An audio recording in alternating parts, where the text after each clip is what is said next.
right up on the other platforms. I'm going live on Periscope and then live on Facebook. Good evening, everyone. This is Dr. Shiva Ayyadurai. I'll wait till people join. We have about 400 people coming up on Instagram. I'm going to go over to, there we go. All right. Well, good evening. It's been a long day for me. I've been doing a bunch of interviews, and I really enjoyed doing these discussions for you. I'm sorry I was a little bit delayed again. Things always happen. But I want to talk to you about something today of what I call the not so obvious establishment.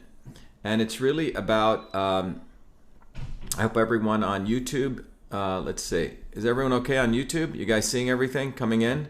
Yes? Everyone on YouTube okay? Okay, great. Hello everyone on YouTube, hello everyone on Periscope, Instagram, etc. Those people on Instagram, again, this video will be going up. And if you want to watch it, you can go to VA_Shiva on Twitter or on Facebook, or you can also catch it on YouTube. So anyway, what I want to talk to you about is what's going on, obviously, with COVID relative to what Fauci's planning. But I want to actually take a couple steps back, look at a tweet that I did this morning. You know, I get up early in the morning and sometimes I have some level of inspiration to write something. And as everyone knows, Easter is coming. It's a very important time that we're in. In the Indian Hindu calendar, it's known as Tamil New Year. Easter's coming. We're also in the middle of Passover. So I wanted to reflect on that, but I also wanted to use this opportunity to talk about how we win. Over the last several weeks, I've been extremely, I guess, focused on talking about both problems and solutions, but really trying to evoke people's understanding to understand what the real problem is, particularly when it comes to the immune system. What we have is we have a outdated at best, but a real fake science empowered by fear-mongering, empowered by this guy Fauci, empowered by Big Pharma to really mislead people to what they should actually be doing in terms of taking care of their health. And more importantly, driving people into a level of such fear and a policy, quote unquote, called social distancing, as well as flattening the curve. And in that entire discussion, none of the discussion is focused on beefing up people's immune systems. And on top of it, you have people who claim to care about our health. And I keep talking about these people, the MDs, a lot of very fine people. Unfortunately, most of them are victimized by a big pharma medical education. However, there's some extraordinary people, the healthcare workers, medical doctors, who actually want to figure this out. In the recent, some of you may know, let me go up on the website here, we did on our website, by the way, people know I'm running for United States Senate. This is Dr. Shiva Ayyadurai. I'm an MIT PhD, if you don't know my background, but if you do, I'm running for U.S. Senate. But on the U.S. Senate site, one of the things we did is we do need signatures to get on the ballot. I'll come back to this. So any of you from Massachusetts and no friends in Massachusetts, please make sure people go here, click on this. Let me just expand it a little bit. Click on this button here so to help us get on the ballot. However, if you go all the way down to the bottom of the site, there's a news section. Let me go to it. I always jump to this pretty fast. But I had sent a letter to President Trump giving a program, a personalized program, how we integrate immune health and economic health to get our country back on its feet while not compromising those who are, are immune compromised.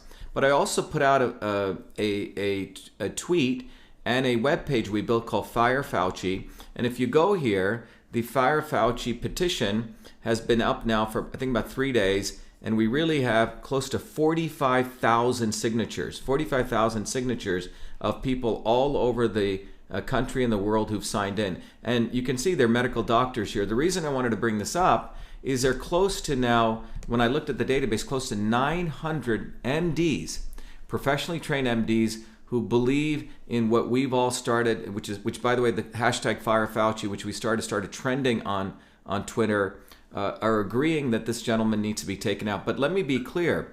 For every Fauci, there's another Fauci standing in line. What Fauci really represents is a scientific, medical, obvious establishment. So the obvious establishment is those people, as you get clear on this, who do not want to talk about a bottoms-up approach to medicine, a decentralized approach to medicine, where we as individuals are incentivized to take care of our own health, have a relationship with our healthcare practitioner, whoever they are. It could be a medical doctor, could be a naturopath, could be a chiropractor, but healthcare providers, where we develop an understanding with them about the nature of our bodies and figure out what's right for us, the right medicine for the right person at the right time.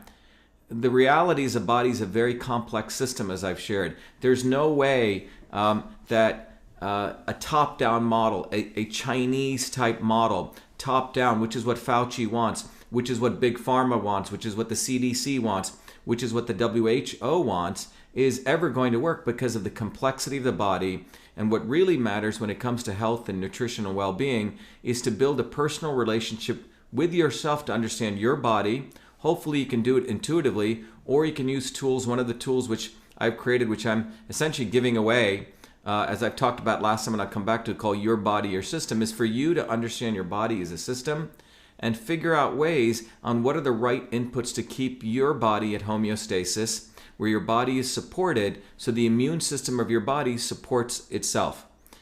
One of the key things we've talked about in that discussion, it's not this virus that comes and attacks you, and I have to keep repeating this so everyone can share this with other people. The fake science of Fauci and the scientific establishment is to put you into fear-mongering that some germs are going to come kill you.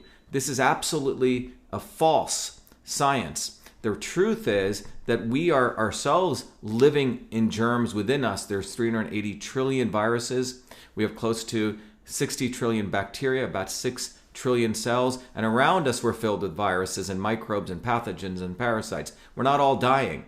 The reality is the people who have immunocompromised systems, where the immune system is lowered due to all different kinds of external factors, some genetic, some epigenetic, some induced by stress, but fundamentally some induced by not getting proper food.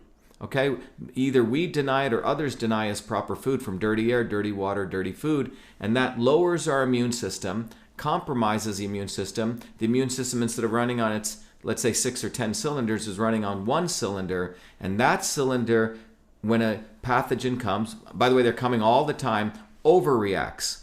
And that overreaction affects tissues, and that overreaction starts hurting us. In the case of this particular virus, and you don't even have to apply to this virus, we also have the flu going on. 22,000 people already died from that. But the reality is it's the overactive immune system which attacks parts of our own body that causes illness and critical conditions. So that's a key takeaway. But you can see the other videos on truth, freedom, and health. To go through those, you can look at the other Twitters on the Twitter feed. I'll try to move it. Most of them are up on YouTube, but the fundamental goal here is for you to educate yourself on this fundamental truth that we need to boost up the immune system. And by the way, Big Pharma does not care about that. Big agriculture doesn't. Big hospitals don't. And big insurance doesn't. And big academia doesn't. The only people that care about that are you and those people who love you and truly want you to be healthy and live a long and healthy life. So one of the tweets I did this morning, I used this word love. It's a word that I have a lot of reverence for, so I don't really like to throw it around a lot. Sometimes I feel it's overused in a world where it seems like sometimes people are, there's not much love. But one of the things I want to say is, before I go to that, yesterday, if you look down, I talked about loneliness as a molecule. It's a quote from a paper that came out, but the essence of it is, look what the Big Pharma, Fauci, and these guys are doing through fear-mongering. They're telling us to socially distance, stay indoors, not go outdoors and get sun. Sun is a source of vitamin D. Vitamin C is an antimicrobial, in addition to being an amazing hormone that affects so many different cellular processes. Very, very stupid, very, very damaging. But more importantly, as I talked about yesterday, they're telling us that we should socially distance, isolate ourselves. Well, the landmark research that was done in 1988 that I shared, and that was done back in 2000, a couple of years ago, by Stephen Cole, really shares that when we isolate ourselves, when we live in isolation, that the detrimental effects that it has is worse than high blood pressure, worse than smoking, worse than obesity. More importantly, his research showed at the cellular level that our body actually upregulates inflammatory compounds and it downregulates antiviral activity. So think about that. What this guy Fauci, what the medical establishment is now attempting to impose on us, and we want to talk about through a fascist way, is basically to try to tell us to isolate ourselves, isolate ourselves, isolate ourselves. So you have, for example, the isolation involves someone gets critically ill. They're taken into the hospital, intubated, put on these ventilators. 80-90% of those people are going to die, and one of the simple solutions that can really help, that's a proven solution, is high dose vitamin C. They're not providing that. Obviously you have to look at certain characteristics, but by and large, high dose vitamin C can have powerful effects, and I'll talk more about that on a session tomorrow and some of the interesting nuances there. But the other piece is telling people to socially distance themselves, and that isolation can cause viral infection, can cause cancer. So they're telling us to do things that are actually detrimental to our health. But getting back to here, when we talk about the tweet that I put out this morning that came to me was, it says there is a great God, which I firmly believe, and you can believe that in whatever format you want or not believe, that's fine. But I said it's a force of unbelievable love, but it's not the love, that we typically talk, I love you, or people say, perhaps with sincerity, perhaps as a habit. But what I said is a love that connects you back to you, that knows you are eternal, nothing can harm you, and brings forth the courage to be an uncompromising warrior for truth, freedom, and health. And I encourage people to hopefully be the light in doing that. And one of the great symbols that I have here, I have studied many different religious traditions, and I'll talk about this. We're coming to this thing called Easter, which is, to me, it's a very powerful holiday. It's about rebirth. It's about the victory of truth over evil. It's about resurrection. It's about renewal. It has some very powerful things. But what I want to talk to you about today is what I call the not so obvious establishment. I hope we've pretty much clearly isolated Fauci. Pretty much now everyone is starting to follow since we put up that tweet, since we put up that petition. All the major grifter newscasters who try to always be opportunists like Tucker Carlson are now following suit on that. And then some of the politicians are jumping in line because they've seen that the wind is going the right way. Maybe they should go that way, so they keep getting their votes. But regardless, we have isolated Fauci as the obvious establishment of big pharma, which wants to lead this country to economic ruin, so then they could use fear-mongering and impose their will, and that will is mandated medicine, top-down medicine, and becoming a surveillance state.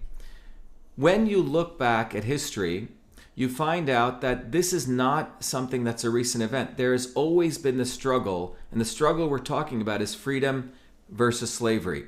That's what we're fundamentally talking about. We're at a point in human history that struggle is manifesting itself in a very different way. At one time we were in shackles. Other times we were on a serf on some feudal lord. Other times we had the king who thought he was connected to God telling us what to do. So this has been a long march of human history and the human experience. But today we have a similar form where you have a set of elites thinking they know better. When you look back at my understanding, and everyone has their own understanding, from my personal studies of many of the great literatures, many of the great religions, including Christianity, the life of Christ had two aspects. One was a spiritual aspect, which we can all have a personal connection with as we want to probe that. But the other was also a material aspect, which was not dissonant with that, which means he didn't live one life in the spiritual world and a different life in this world. Okay? They were resonant and they were connected. And one of the interesting scenes in the Bible, which I find fascinating, that many of the Christian, major talkers don't want to talk about, is this very powerful scene where Christ is essentially whipping the money changers. It's a very, very powerful scene. It's one of those few scenes in the Bible. People talk about Christ getting angry and righteously angry, but he's essentially chasing these people who are misusing, the temple environment, which was supposed to be a place for sanctity. And what I find fascinating about this, it's one, I think probably one, or maybe there's one other example, but it's one of the most powerful examples where Christ expresses his deep anger and righteousness at the abuse that these individuals were doing. These were the money lenders in the house, as he thought of the house of the Lord. What's really powerful about this is that I find, again, as I find it, is the typical establishment religious hierarchy really ignores this very powerful scene that took place in the Bible. And for me, it's a very profound scene because it shows someone whose spirituality connected with the realities of living in this world, that you have to have very clear lines of positions you take. You can't be sort of pussyfooting around or being in this one camp and this other camp and trying to be everywhere and trying to have, one foot in one boat and another foot into another boat. When you pursue the path of truth, freedom, and health, when we're on the path to truly win against these forces of the establishment, it can't be where you try to play their game.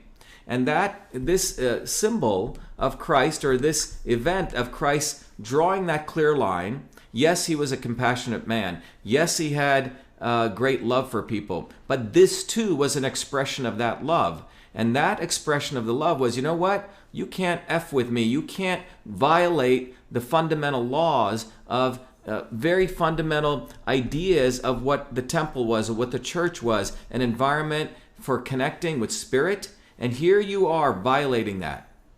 And what I want to share with you today is that all of us go through a journey in life where we come to different points in our lives where hopefully we evolve and we grow, and we're trying to figure out how we in our own personal lives move towards the light, move towards more truth in our lives, move towards more freedom, and move towards health. But in order to do that, we have to be willing to shed some really awful things. We can't be holding on to certain things on a personal level or a political level or a biological level that are actually detrimental to our advancement. And sometimes this is difficult because we've been brainwashed to think, well, if I just do this minor thing, that person will behave better. Well, the reality is people will behave in their particular way. And it takes a while to realize that. And it takes also a while to realize that sometimes people who are compromising to the establishment are part of the establishment. But Christ's whipping of these people is a very clear, hard line that basically says, you know what? There are certain lines you cannot cross. And the sooner we learn to break free from what I call the not so obvious establishment, the sooner we draw very clear lines is when we're going to win. The problem is in many movements, political movements, in your whole health movements, people do not draw these very clear lines, and what happens is suffering prolonged. So I'm going to talk a little bit about that as I go through this. Christ, one of his interesting points that I want to talk about is the experience that he just recently had with a lawyer friend of mine, who's been my attorney for nearly 27 years, okay, since 1993. Now, lawyers are very interesting people. Ultimately, they are part of the aristocratic class. And let me explain. When the revolution ended in this country, we had an aristocracy, a monarchy which controlled us. When they left when they didn't leave, when they lost, another class emerged, which was very subtle, the not so obvious establishment. And that was the legal class, the lawyer class. If you look at them, they had, in the aristocracy, they had gentlemen. That was actually a title of nobility. They had the knight.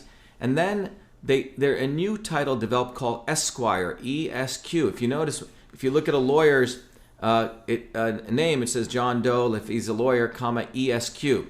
Well, the Esquire class was one level above gentleman and one level below knight. The point I'm saying is, even though we thought we got rid of a monarchy, we created a class of esquires, lawyers. And what do lawyers do? Lawyers live in the world of the abstract. They move around letters and words. They put together contracts and loopholes. These are people very closely connected to the money changers. They work very closely together to preserve people's wealth. When they create an estate document, they put all these loopholes in. When foundations get created, like the Bill Gates Foundation or the Zuckerberg Foundation, the elites, using lawyers with lots and lots of documentation, they make sure they can evade taxes and make it sound all good. Oh, this is a foundation to help you. But that's what the lawyer class does. They're part of the aristocracy, the remnants of the aristocracy, and they're part of the establishment and part of the not so obvious establishment. If you look at what Christ had to say about them in Luke 11:46, and I'm not, by the way, I'm not a biblical scholar, I don't claim to be, but I find this quote fascinating. It said, "Woe to you lawyers as well, for you weigh men down with burdens hard to bear, while you yourselves will not even touch the burdens with one of your fingers." And this quote, if you look at it, is really talking to the hypocrisy of these folks. One yardstick for them and another yardstick for us. So many of you know I'm running for United States Senate, and in order to get on the ballot, we have to collect around 10,000 signatures, actually more, and then get them certified. Well, one of the most powerful things that we have, to everyone listening out there, everyone should be proud, all of those people writing me emails and supportive, is that we have amazing volunteers on the ground, incredible families, working people. We're not talking about lawyer lobbyists or politicians or politicos. We actually have everyday working people who've come up to work very hard to support our win because they want someone like them. They want one of them in office, someone like them, meaning someone who works hard, really has earned a living, and that's why they're very supportive of our campaign. So we've been collecting signatures, right? We go out right when the signature sheets came out. We have to go collect people's names. We need about 20,000 signatures because assume they'll throw away 50% to get certified to submit to the Secretary of State. Well, guess what? Our people have been out there getting signatures. And by the way, 2 Democrats are running. One guy called Malarkey, Ed Markey, who's the incumbent, and another trust fund kid called Joe Kennedy. By the way, who supports vaccine mandates. You should know about that. So it was supposed to be me as getting the Republican nomination. By the way, I do not care for any of these parties.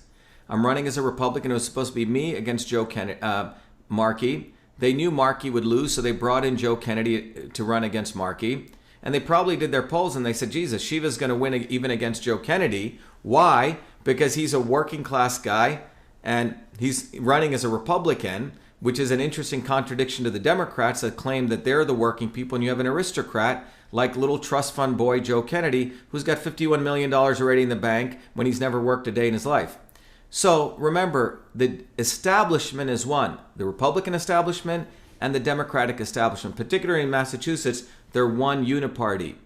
So when I decided to run and they saw that I would beat the Democrats, they decided to find some flunky lawyer. By the way, Ed Markey's a lawyer, Joe Kennedy's a lawyer. They find some other flunky lawyer, a nobody, to the GOP establishment, and they're throwing him in to make sure that he becomes my competitor so I don't get the Republican nomination. That's all fine. We're going to beat him anyway. However, we're out there working hard to get signatures.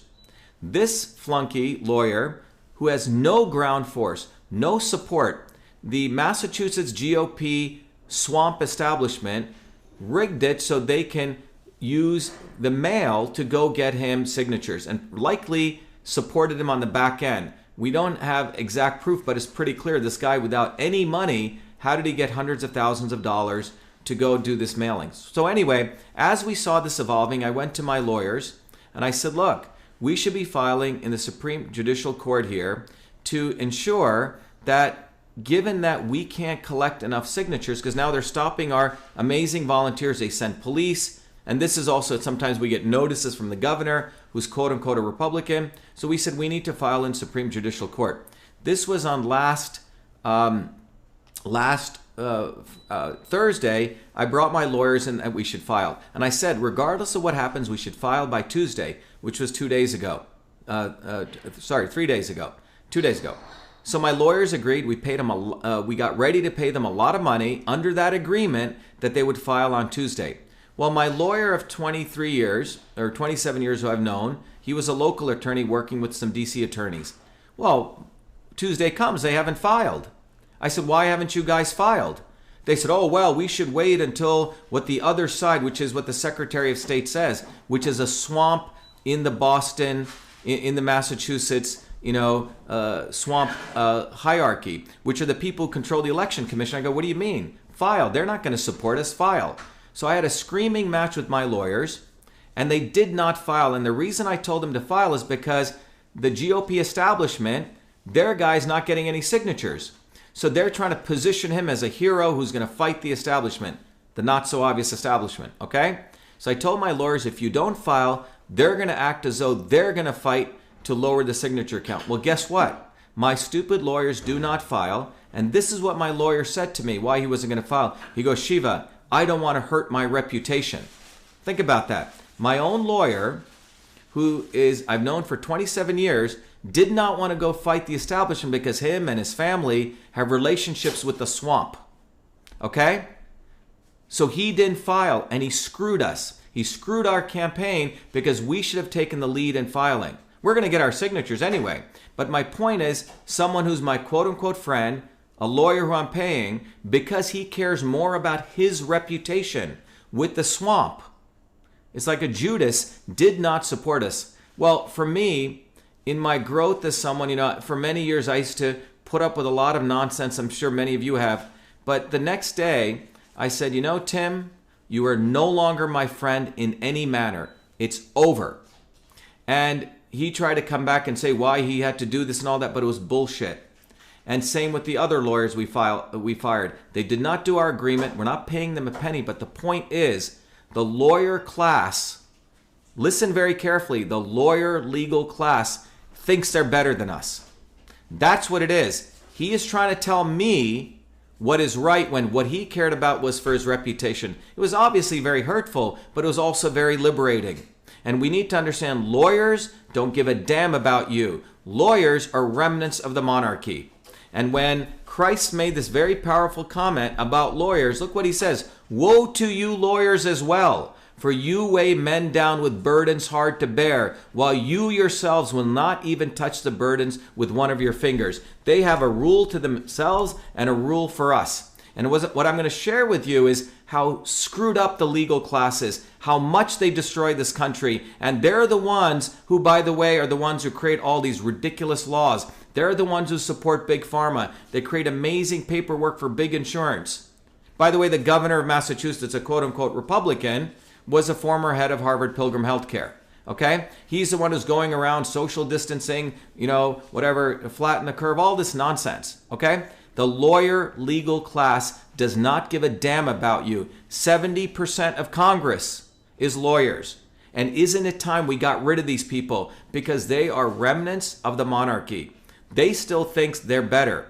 That's why this fellow Tim thinks that he can play me. He thinks he's going to give me advice when what he wanted to do was, what was more important to him was his clique in the swamp, not doing the right thing. And that's why this quote by Christ is so powerful. Again, I'll read it. It says, woe to you lawyers as well, for you weigh men down, and also women, with burdens hard to bear, while you yourselves will never, not even touch the burdens with one of your fingers. That means one yardstick for them, another. And this also, another way that comes up in Matthew that says they tie up heavy loads and put them on men's shoulders, but they themselves are not willing to lift a finger to move them. And this is why we have the hypocrisy in Washington, because we have a bunch of unfortunate, I hate to use this word, a lot of scumbag lawyers who do not care about you. They only care about themselves, and they write laws that with loopholes to support their elites, not for working people like you and me. So we need to become really, really aware of this and be uncompromising in this. And that's a way of, by the way, showing love to yourself.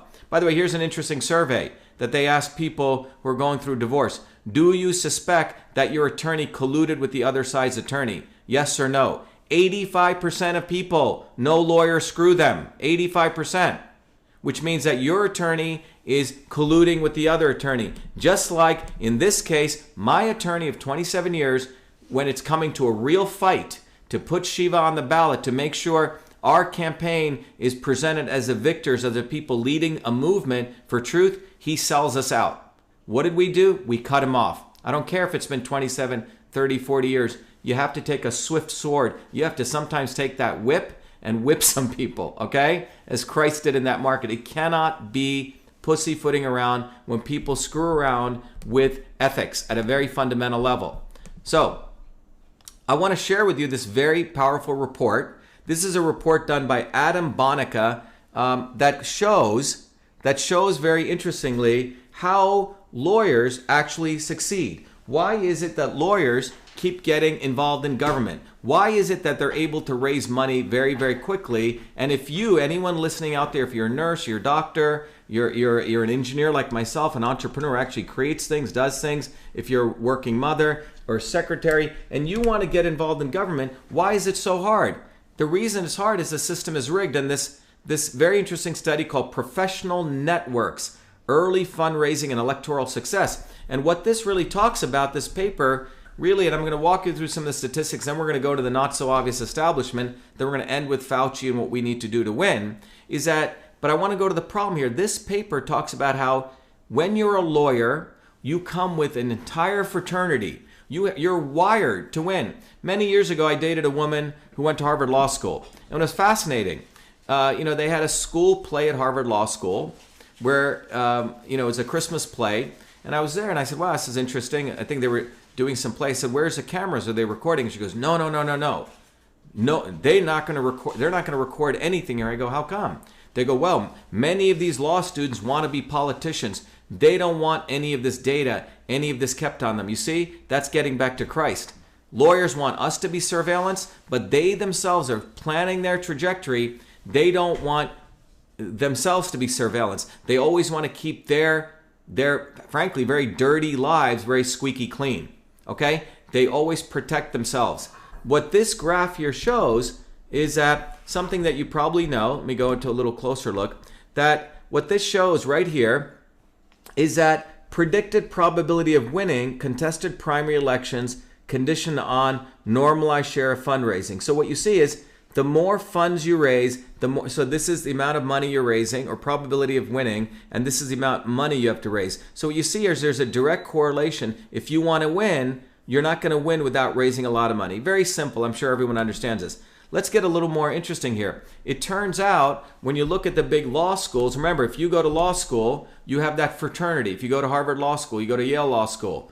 So when you want to run for office in the typical campaign, not what we're doing in our campaign, we do videos, we educate people, we give something, and you guys get excited and you're donating your 5, 20, 25. We're building a bottoms-up campaign. In our model, it's very different to what they do. How do they work? Well, they call up their old boy network, right? So they call up their old boys over at Harvard Law School that they went to. And what you can see here is, for example, this is data from 2015. It shows at Harvard University alumni gave $474 million. That's close to $500 million to their alumni, around 14,000 alumni. And that's the amount per alumnus is around $31,000. So 69%, that means 69% of the people at Harvard Law School donate to their friends who are running in politics, right? So they're all chums, they're all buddies, but 70% of the law school students or law school graduates from Harvard Law School donate to their friends. And you can see the data here, it's quite extraordinary. So you see this insider trading, right? Or more, if you want to keep it less conspiracy, they essentially have access to massive amounts of funds. Yale, 70%, Columbia, etc. But basically, if you go to these law schools, you have a much easier chance to raise money. You don't actually have to do content, stay up until 10 p.m., which by the way, I enjoy doing. Educate people. You just call up your friends or you hire people, and you have a nice cash cow of money coming in. So how does a nurse, how does a plumber, how does an engineer, how does any working person compete with that? They can raise money very, very quickly using their rigged network that's right at their disposal. And this report went on to show, for example here, that in recent election cycles, 87,300 lawyers, a lot of lawyers, at the top 100 largest law firms gave nearly $600 million. Think about that. $600 million, you're getting towards $1 billion. So 87,000 lawyers support other lawyers. $600 million. Tremendous amount of money going from one profession to another profession. Why do they do that? Well, you're at a law firm, your friend is a senator, your friend's a House of Representatives. Well, you can make a call when you need help, right? When you need some judicial help, some legislative help. It's an insider model, and you and I are not part of that. It's their aristocracy, and this is the insider trading that they do. Right out of here, $600 million that goes between lawyers to other lawyers. This interesting graph is a little bit hard to read, but what this shows is contribution amounts from individual donors during the first 90 days. What do you see here? Over here, it's a little bit hard to see. These are people who have a PhD, an MBA, no college degrees on this axis. So here's a lawyer. You see, and here's someone with a law degree. You see, within the first 90 days, a lawyer right here is able to raise $150,000. Even if you have a PhD, even if you have a master's degree, at best you're able to raise around only $25,000. So lawyers, in 90 days, remember, campaigns move fast. This campaign, our primary is coming up in September. By May, we got to get on the ballot, all right? They're able to make quick phone calls. In 90 days, the average lawyer running can raise $150,000, 6 figures.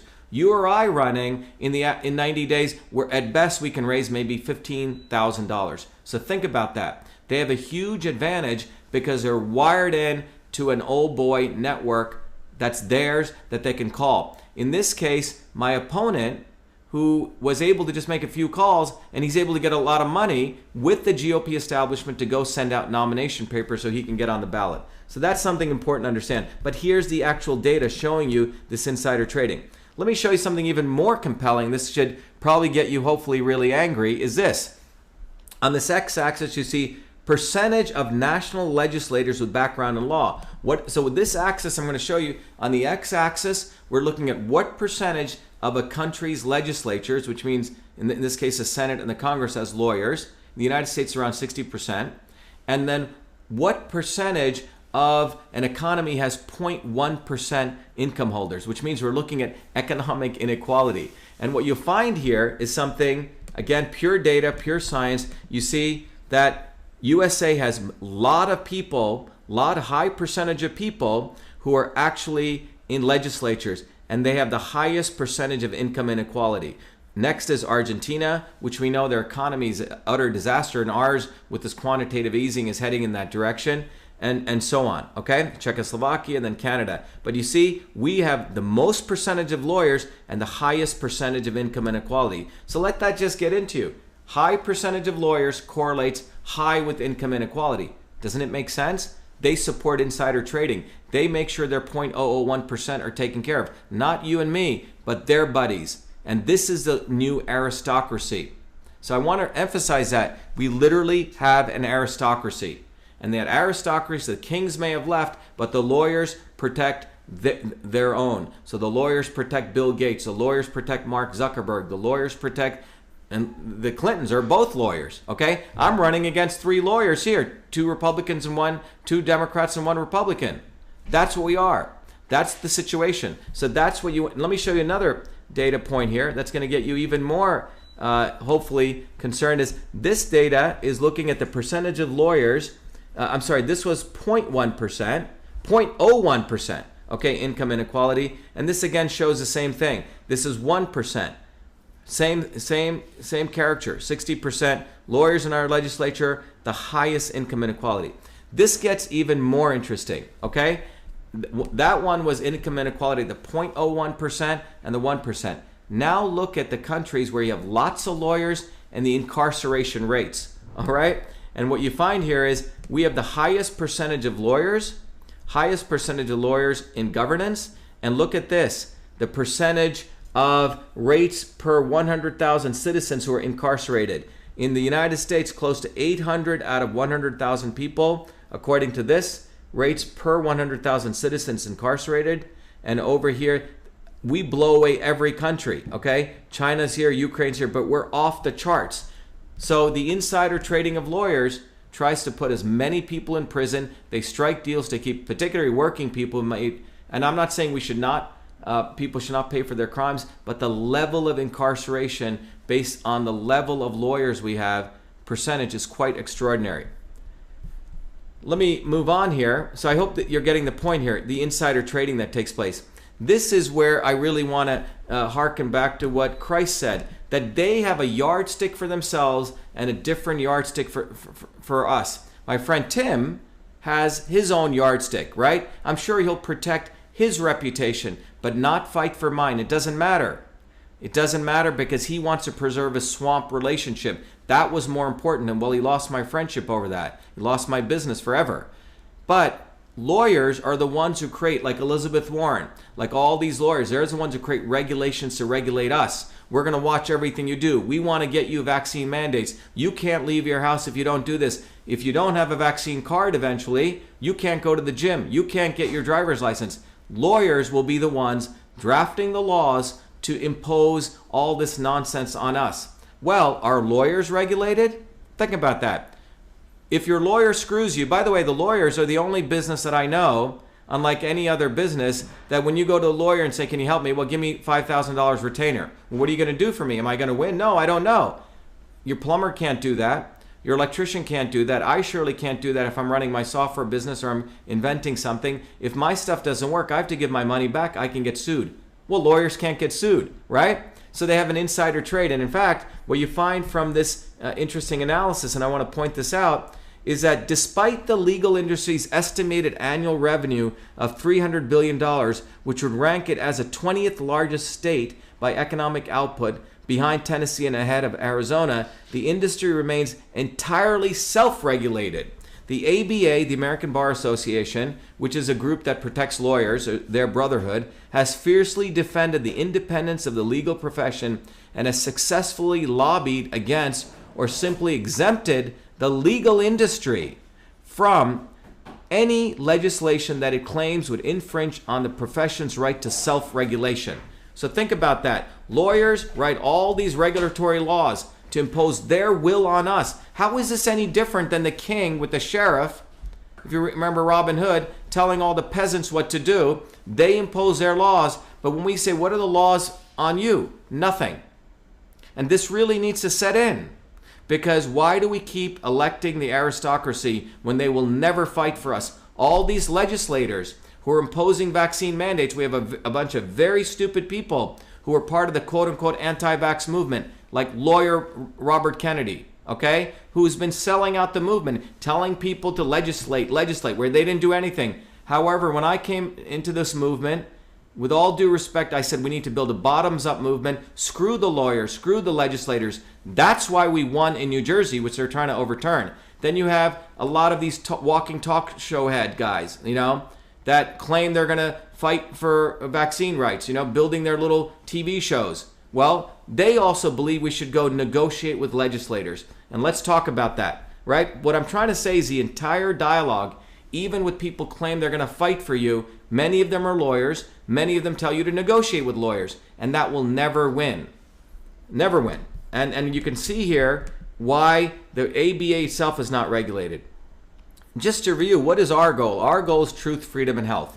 That's what I'm running on. That's been my life, separate from my campaign. As someone who enjoys health and science, it's about truth, freedom, and health. And how do we get to truth, freedom, and health? As I've shared before, we need to be inclusive. We need to include as many people as possible. We need to be open and transparent. We need to take a systems approach, a holistic approach. We need to be decentralized, which means not a centralized top-down command. We need to fight for freedom, and we need to recognize each person as unique. We need to take an approach for freedom and personalization. And how do we get there? Well, inclusivity again means we invite all people. That's why everything I do, if you notice, I'm not concerned here about people coming in and watching what we're doing. We're completely open. Even though people steal our content, they don't give us credit, that's okay. But because you know where it actually came from. But the reality is I care more for this aspect of being open and transparent, supporting dialogue.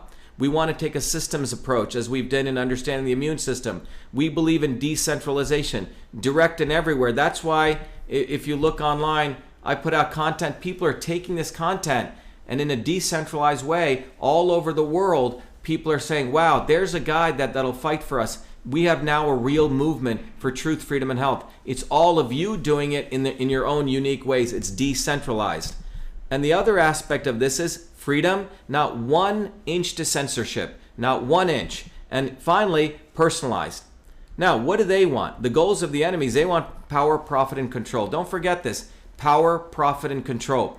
Power of big pharma in this case, massive profitability and controlling us. They want to surveillance us. They want to make sure, did you get your vaccines or not?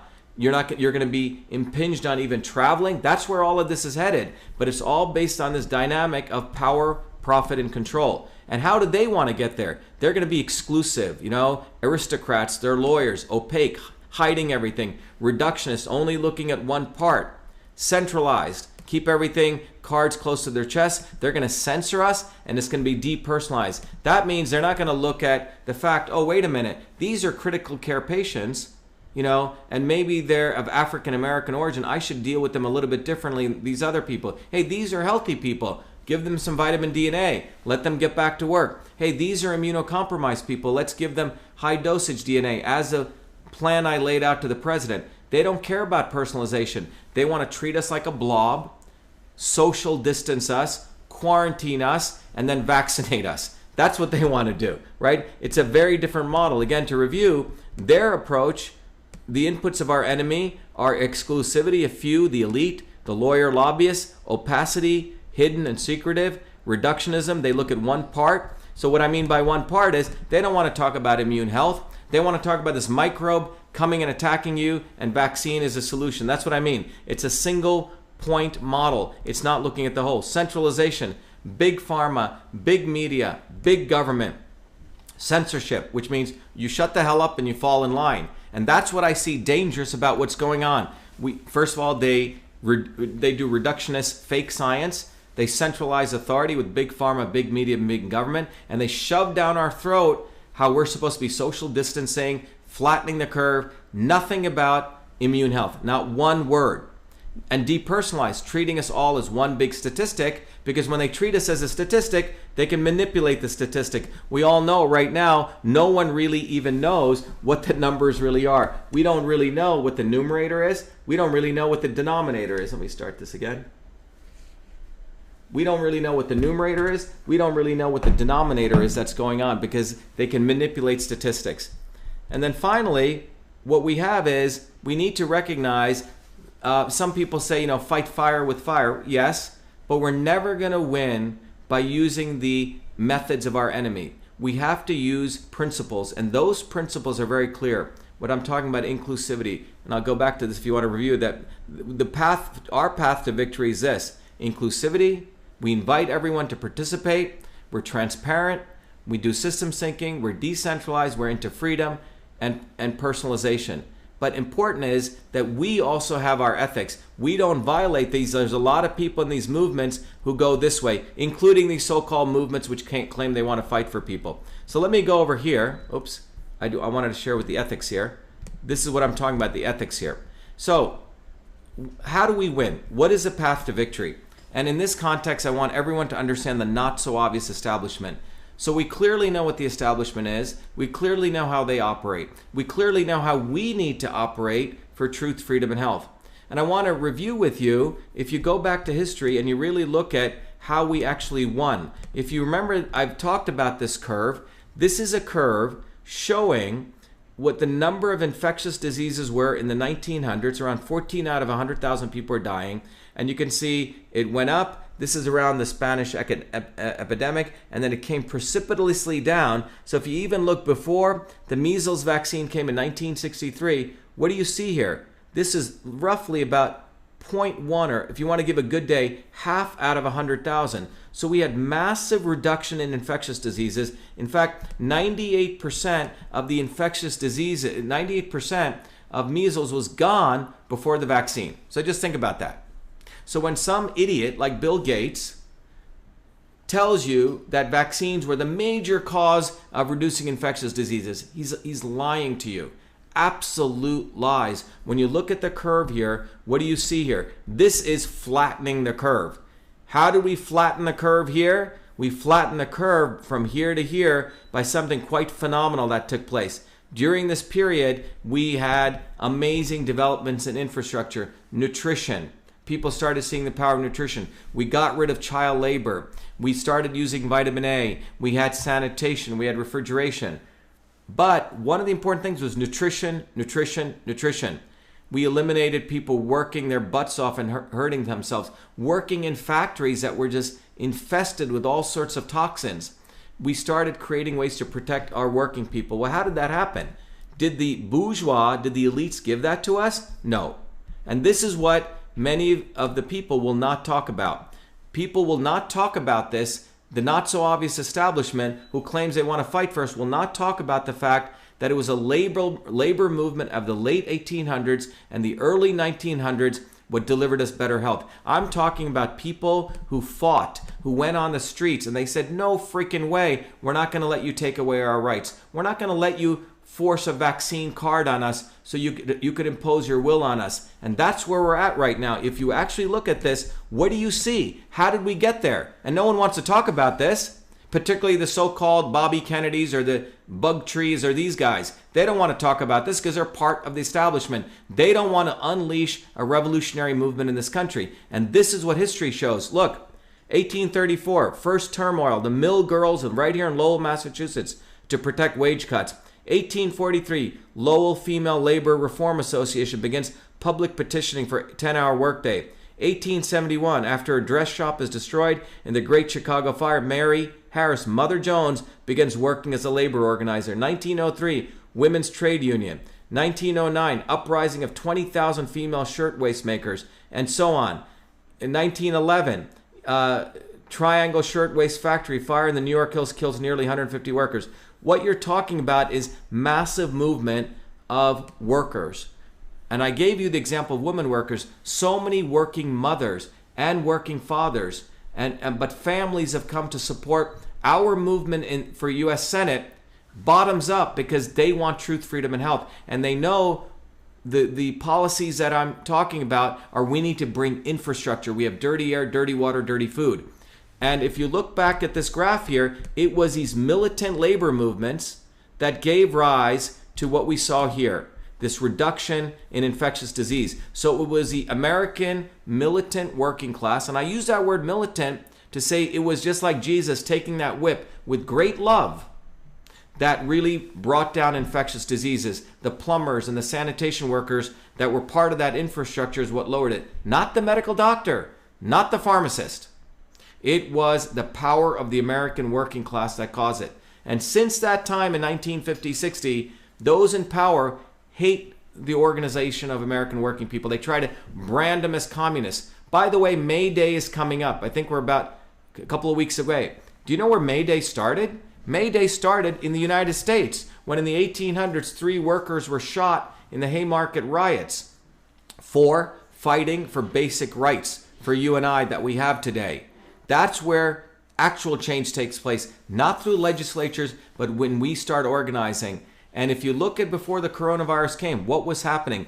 Throughout the world, there were movements for freedom in Hong Kong, movements against pollution in Wuhan. Go look it up. In June and before that, all over China, people were fighting. Venezuela, France. You had 2 populist leaders get elected at India, Modi, in the U.S., Trump. Whether you like him or not, these were anti-establishment candidates. All over the world, that's what was going on. Movements were building, and that, in my opinion, scared the bejesus out of these people. So they had to take action, which was to suppress dissent, create fear, crash the economy, and that's where we are. So if you go back here, and if you really look at this, what you start understanding is, again, this is another graph of that, is that what is a not so obvious establishment? And let me talk about this, give you a little personal history. In 1983 or 4, when I came to MIT, I was there 2 years. Obviously I've always been interested in politics, but from a historical standpoint and how you win liberation. In 1984, there was Ronald Reagan. The Republican was running against a Democrat by the name of Walter Mondale. And me and my friends, ardent students of politics, we were very interested in this. And there was another guy who purported to be against the establishment. Okay, his name was Jesse Jackson.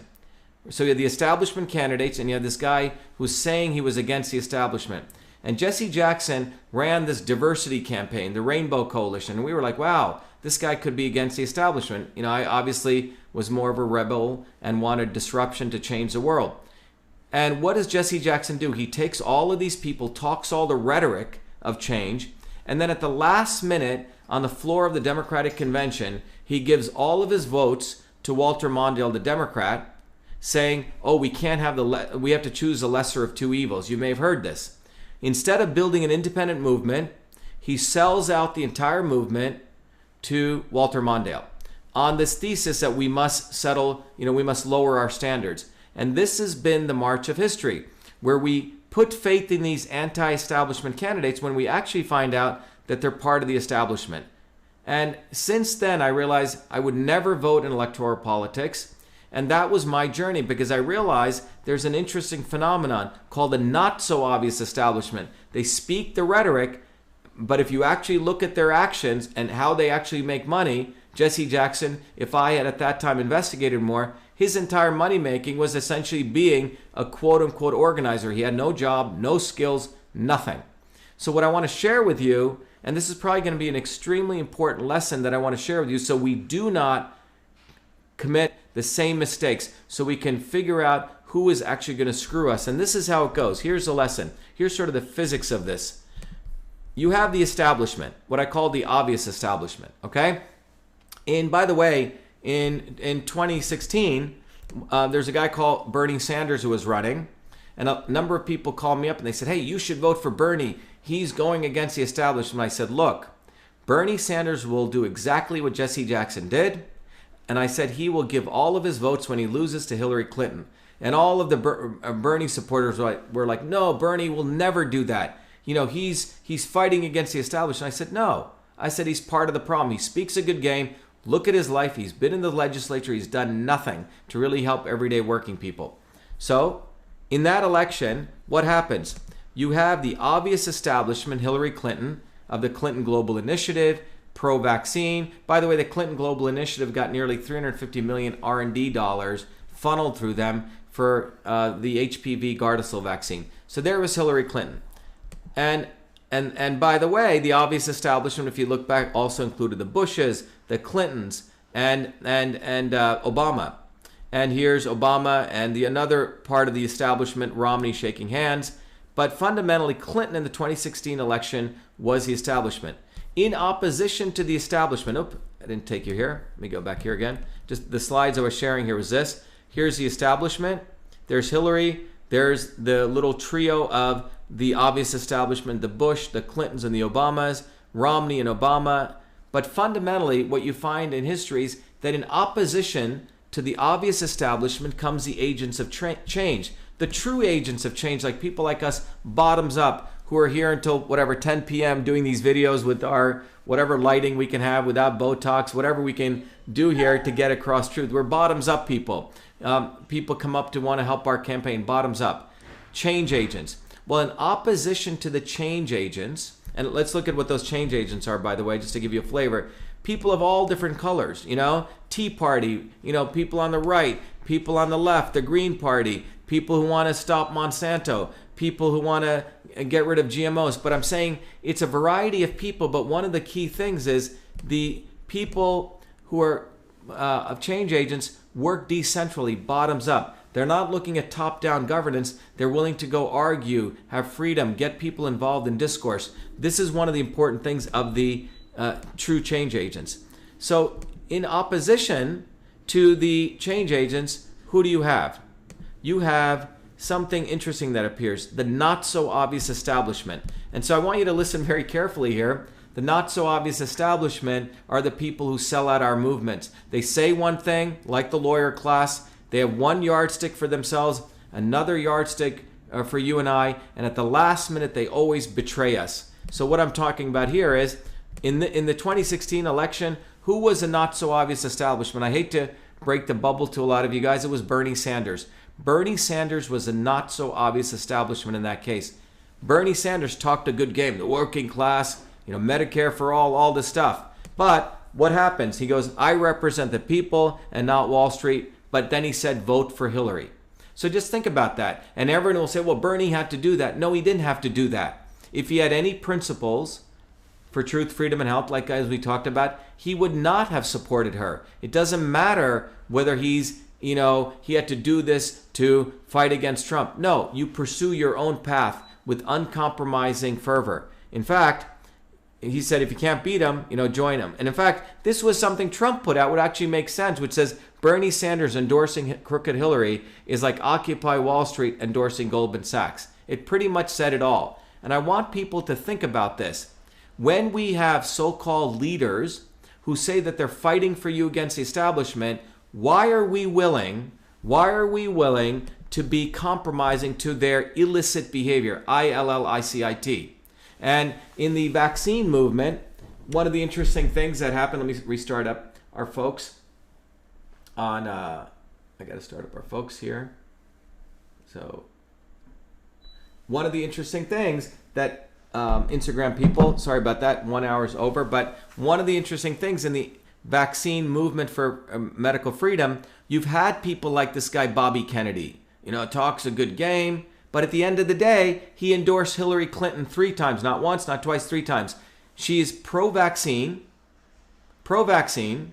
got money from Big Pharma, Clinton Global Initiative, and then he came here and he endorsed his nephew, Joe Kennedy. Not me, but Joe Kennedy, who actually, and you can say, well, it's family. Well, I have a lot of people who take principles. They even take principle stands against their family. And he is also pro-vaccine mandates, okay? That's Joe Kennedy. Bobby Kennedy, the so-called fighter, who's really, it's a fake fighter.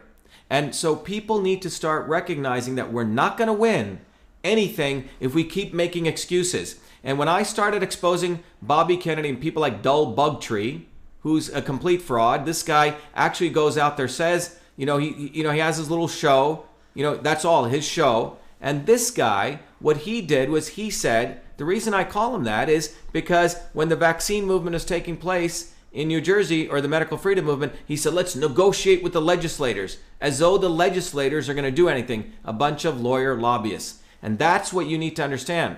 When these people always lead us back to the legislators, it's one of the interesting features of how they sell out the movement. So here, you have the not-so-obvious establishment. And in fact, if you look at this is what Bernie did. He kissed ass with Hillary at the end. He sold out the movement. So what am I talking about? What I'm saying is, the not-so-obvious establishment, they have a particular purpose. And listen carefully. Their purpose is to take all that anger out on the streets, all the bottoms-up movement, and funnel it. So they'll talk a good game like Bernie, and at the last minute, give it to the establishment and make you feel good about doing that. Make you feel like he's doing something to help you. Oh, well, Bernie, we don't want Trump, right? They always have some shtick. When at the end of the day, the goal of the not-so-obvious establishment is to sell you out. It is to take your energy from building independent movements. And the reality is independent movements may not be perfect, it may not be exact, but they're bottoms up. And they don't want that bottoms up movement. They want you to rely on them. They want you to rely on them, the lawyer lobbyist class. And that's what I want you to take away from here. Their goal is to funnel your anger, your spirit, and bring it back into the establishment. In this case, that's what Bernie did for Hillary. And this is the end result of what he fundamentally did to the movement. He basically, or the fake movement, which wasn't ever a movement anyway. So it's basically 2 sides of the same coin. That's what we're talking about. It's 2 sides of the exact same coin, of the obvious establishment and the not so obvious establishment. And you can see this. By the way, Elizabeth Warren, who talks a good game, she supported the Monsanto Protection Act. And these are the people of the not so obvious establishment. And over here is we the people. So how do we really understand what the not so obvious establishment is? One of the features of the not so obvious establishment is the following. They always funnel things to the legislature. Their goal is, let's get this bill passed. And they always say, now is not the time to protest. Now is not the time to take up arms, or now is not the time to get angry. We've seen this in history. They say, talk to your congressman. Write to your congressman. They discourage conversation. They discourage taking things to the streets. That's what they're about. They do not want us to build independent movements. They want us to be funneled up through some set of the legal class in. Now, if you look at history, this has been a way to control people's movements historically over and over again. If you look at the Russian Revolution, people were bubbling up from bottoms for freedom. And you know what the Tsar did, the obvious establishment? He did something clever. He said, I'm going to create a little legislature for you. Call it the Duma. You angry people, don't be angry. Come here and have conversations, but within my bounded thing called the legislature. But you know what? The Russian people figured it out. At least for a couple of years, they had a good revolution. You go over to India. In the 20s, people from India were rising up. They wanted a good revolution. They wanted real freedom to throw out the British like we did in America and at least get to a certain level of modicum of freedom. What did the British do? Very clever. They flew in this guy, who's been made into a saint when he frankly wasn't, and I can speak to him, and if people, hopefully, it shatters some of your mythology about Gandhi. Gandhi was a racist in South Africa. He didn't really help any of the blacks or poor whites there. What he did was try to help the rich Transvaal people of the Hindu elites. When he came to India, it was a time when there was a massive movement growing up from bottoms up, from the Indian people wanting a good revolutionary movement. And what did Gandhi do? Gandhi served as the in-between, as a not-so-obvious establishment between the British establishment and the change agents, and he did what was called transfer of power. Transfer of power, which means he took men with white men with crowns, and he transferred power to brown men with white hats. That's what happened. India never got liberation. It basically had a transfer of power from the British elite to the Indian elite, and for 70, 80 years, India had massive amounts of corruption. That's what took place. That's what these guys are about. They want to prolong human suffering. They don't want us to break and build revolutionary movements. And right now, what we're witnessing is a failure of all those misleaders. The reason we're getting into this surveillance state situation is that those misleaders kept compromising movements every step of the way. The way we're going to win is a bottoms-up movement, and by people recognizing that there is actually a physics, just like to the immune system, there's a physics to how we organize ourselves, start recognizing that there is a not-so-obvious establishment. Exactly. Nehru was one of them. Someone just wrote that. So, here again, the 6 principles to win truth, freedom, and health. And let me go back to that. We cannot take on we have to be inclusive, transparent. We have to take a systems approach, decentralized, and freedom. Now, in closing, what I want to do this evening is talk about this in the context of what's happening right now. What's happening right now, we're at a very, very critical point. We have to recognize that we're at a point where we actually have to take an approach where we recognize that we're being lied to, fake science, big pharma, fear-mongering, and the approach here has to be to recognize with open eyes where we're going and to be very clear, to have a clear-cut understanding where this can all head and what we need to do. So if you look here, what is Fauci saying? This just came out. It said U.S. may issue coronavirus immunity cards. Fauci says this just came out about 6 hours ago. So think about this. Just digest this for a second. Just digest this. Digest this by the fact that none of the legislators, until we and I started hitting at Fire Fauci, now Rand Paul, I think, is coming out. The legislators are watch which way the wind blows. It is us bottoms up. And what they're doing is every time they keep their mouths shut, the not-so-obvious establishment, be it Democrats or the Republican establishment, and they're letting us flounder here. No one is standing up for us. This gives even more power to the establishment of Fauci to go and put forward something like this. U.S. may issue coronavirus immunity cards. That's what Fauci's saying. And look at this. This came out in Scientific American a couple months ago. And by the way, unfortunately, the guy that I know developed this was one of my former advisors, Bob Langer. They're talking about invisible ink could reveal whether kids have been vaccinated or not. And the idea is that when you get a vaccine, they will use a technology called quantum dots. A little dye will go underneath your epidermal, and then they can scan you and know whether you have been vaccinated or not. So it's tagging you. It's like putting a chip in you. So is this where we want it to go? A surveillance state where we'll have to carry on immunity cards to go to the gym, to get a driver's license, to basically leave your house. Think about what is going on. And the reason we've got here is because we've all been sold out. We've all been sold out. We haven't had anyone fighting for us. That's why we're going into this situation. And all of this is going to serve power, profit, and control. A surveillance state with 5G, Internet of Things everywhere, watching everything we're doing, watching our movement. We're going to be subsumed to be little automaton slaves. And this is not conspiracy. We're talking about, let me take you back. This is this foolish Fauci who who's part of Big Pharma actually considering this. Actually considering this. Think about it. And it is up to us to say no. It's up to us to take that whip like Jesus did and say no to the money changers. No way. Enough is enough. You cannot allow this to occur because you're heading into dangerous grounds. There cannot be any type of compromise on this. That is what we're talking about. Not 1 inch to this. Not 1 inch. And what you're seeing here is, who is this here? Someone's talking to me here.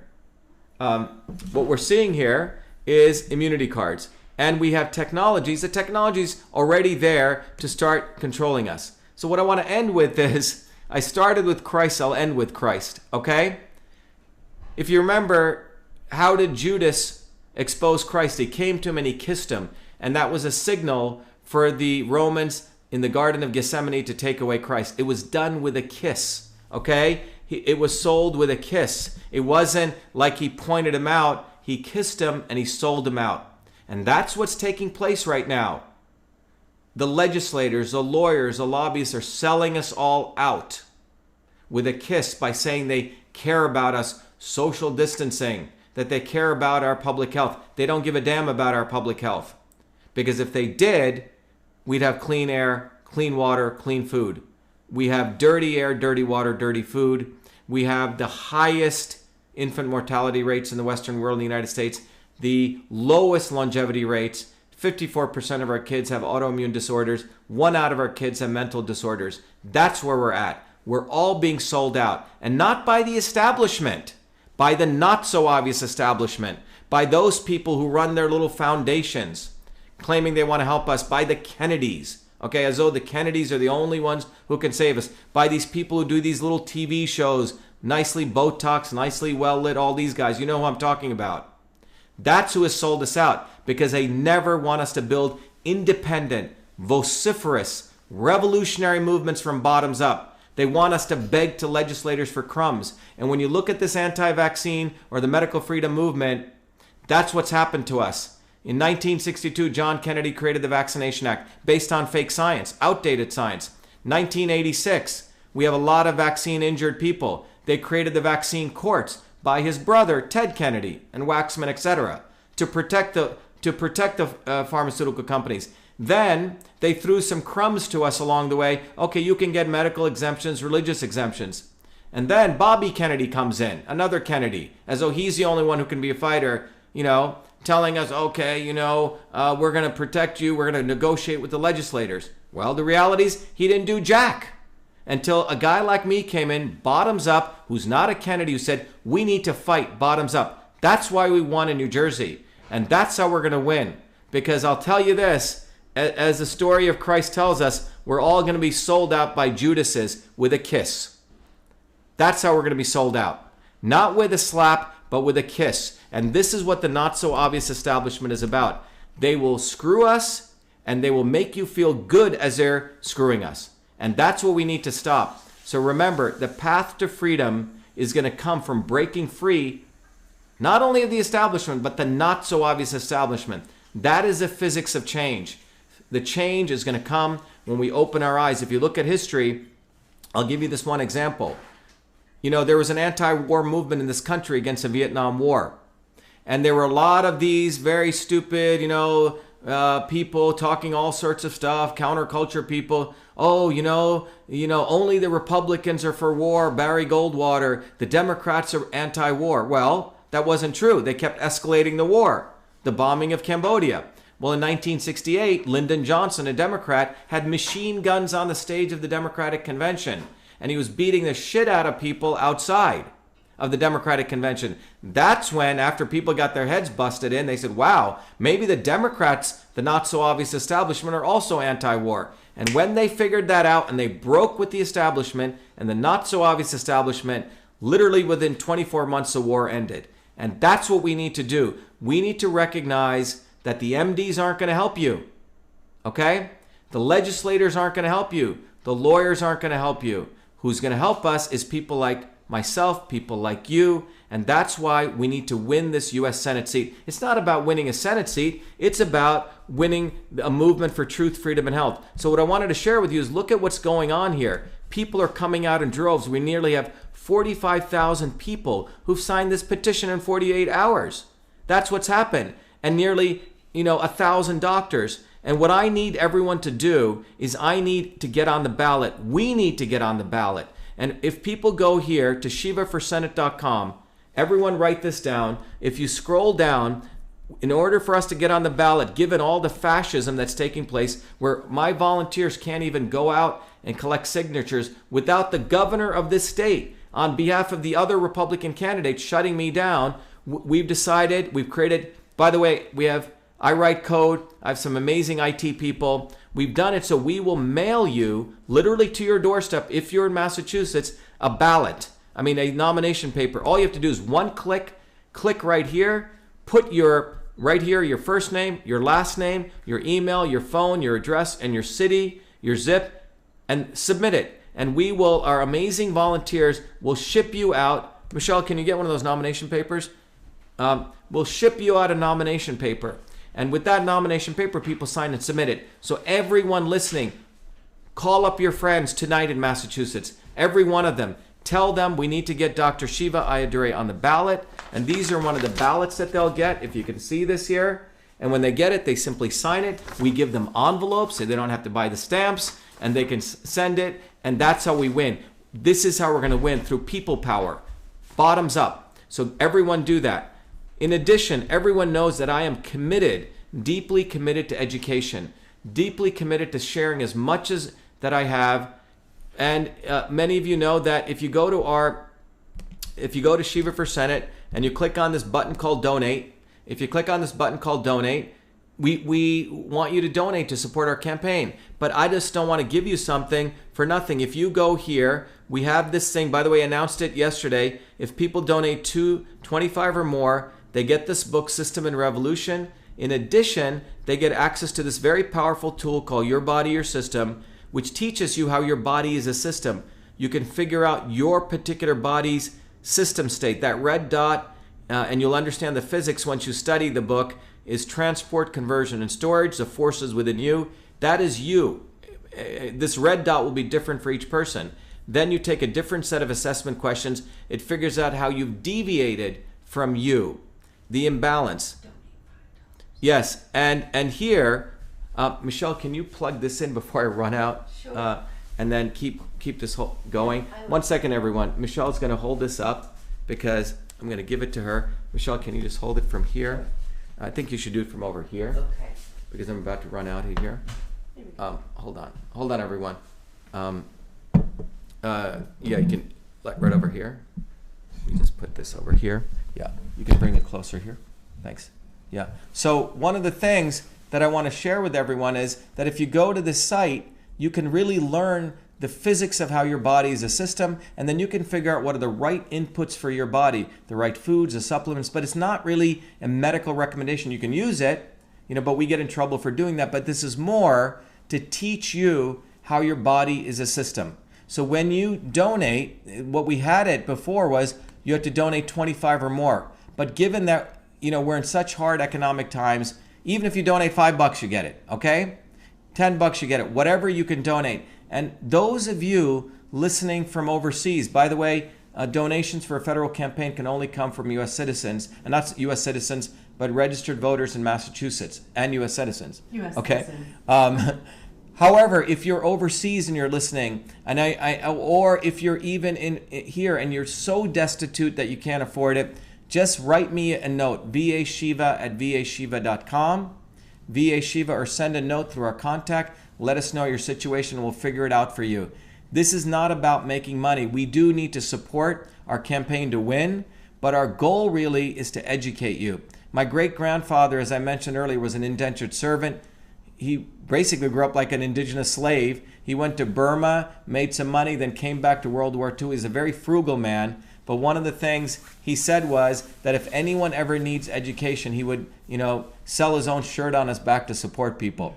So in honor to him and in honor to sort of the values I believe in, I thought 25 was low, but I know there's 40%. We have 12 million people who've now filed unemployment claims. So the goal is to help you, so we all win together. There you go. Let me take some questions here. Let me go back to me over here, and let's see what we got here. Jen, if you're listening, if you have any questions coming through, Jen, you can text me if you have things coming through. And let me go back to video over here. Any questions? So in conclusion, what I want people to leave away with is, we've talked about the physics of the immune system, but there's also a system on what we do to make change happen. And that system is going to come if we recognize it's not the establishment, it's the Judases. It's like this lawyer, Tim, that I've had. And you know what? It was liberating just to cut it very clearly. We need to cut and we need to move forward. That's how we're going to win. Jen says, Dr. Shiva, if you can help get more signatures, I would love to help. Yes, so anyone who wants to help us get signatures, there's another part of our site. If you're in Massachusetts and you want to help us get signatures, you can go to shivaforsenate.com/SIGS, SIGS, and you can get nomination papers. Right here, shivaforsenate.com/SIGS, and there's a very nice video that Michelle has done on this page that'll come up shortly here. And you can get that, I guess, a lot. By the way, the site suddenly got slow, so be patient. Everyone's hitting the site. Don't leave. You can go up there. Hey, Jen, if you're listening, tell Bruce that if he's doing any caching on the site. By the way, the site, we have performance tuning on it, but given probably the thousands of people hitting the server right now, don't lose your patience.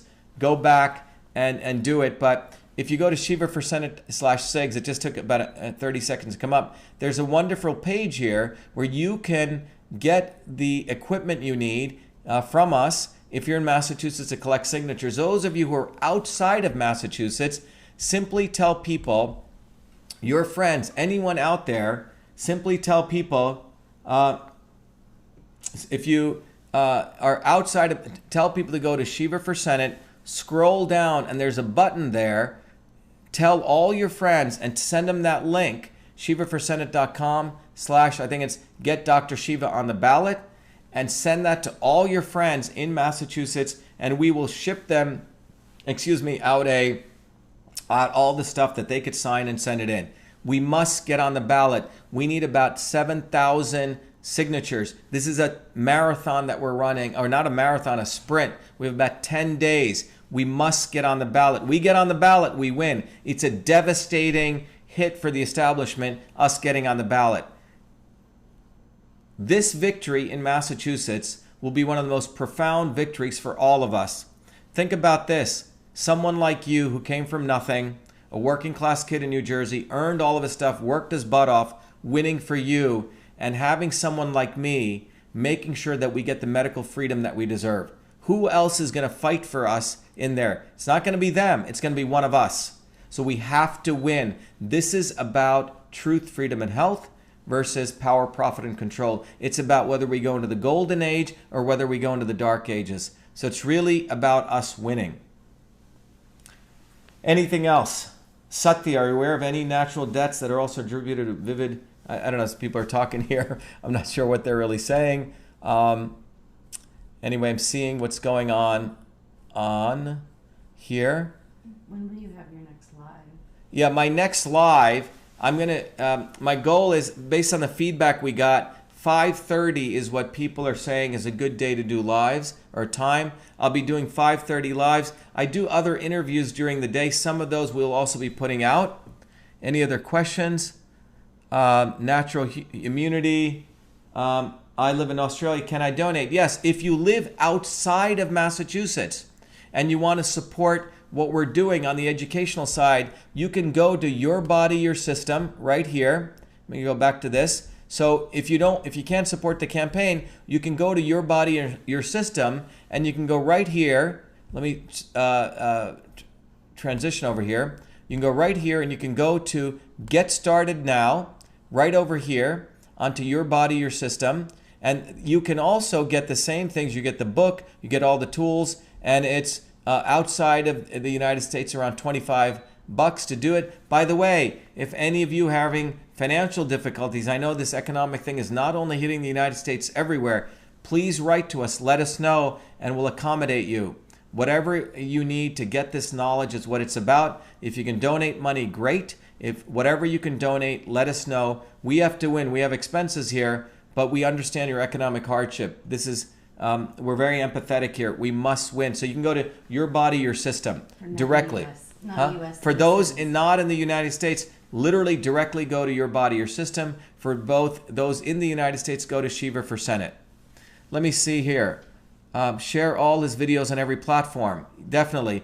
You can go to truthfreedomhealth.com, truthfreedomhealth.com, and let me go over there. And what I'll show you is I've tried to make it easy for you. So if you want to share videos with everyone, you can go to this website. If you type in truthfreedomhealth.com, it's a quick URL. Someone said, are you opposed to all vaccines? I'm in CA and all RMDVs are shut down as non-essential. Your messages are so true.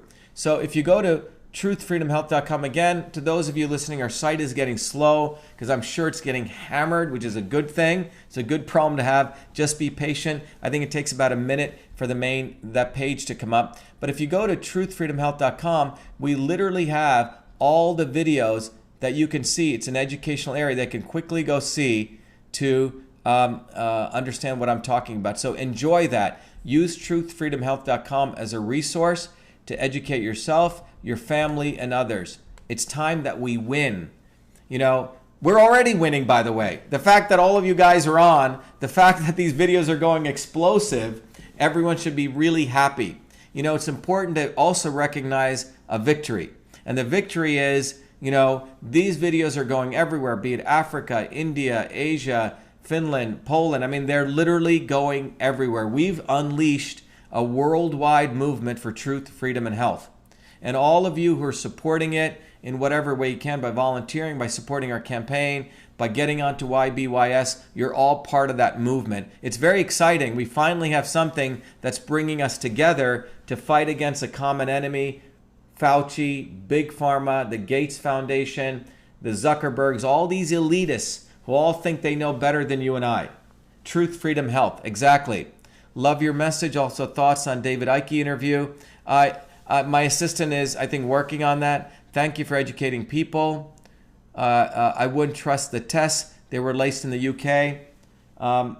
Let's see. Go on Facebook and tell everyone. By the way, guys, unleash hell. You know, take that whip that like Jesus had and start whipping some of these people. What I'm talking about, the establishment. We need ferocity. And I want to just repeat that real love, in my view, you know, my mom was an amazing woman. She sort of, after a while, she used to watch all these TV shows. I love you, I love you, I love you. And she said, what is all this? Everyone's saying I love you. And the next day they're divorced, right? So that was my mom's view about, but she had a real sense of love. And her love was do something good for the world, do service, be a fighter, stand up for truth. That's what Jesus Christ was about, in my view. The legacy of Christ was someone who lived in spirit and in flesh. Everything was connected. There was no dissonance. He wasn't a lawyer, okay? He wasn't a lawyer scumbag, frankly. I hate to use that word, but we have to have a certain sense of righteous anger. Are you still going to have a discussion with your doctor friends? Yes, we are. I wanted to do tonight. We have 2 doctor friends who are going to join us. You know, my schedule gets so hectic, guys. I do the best I can, so just be patient.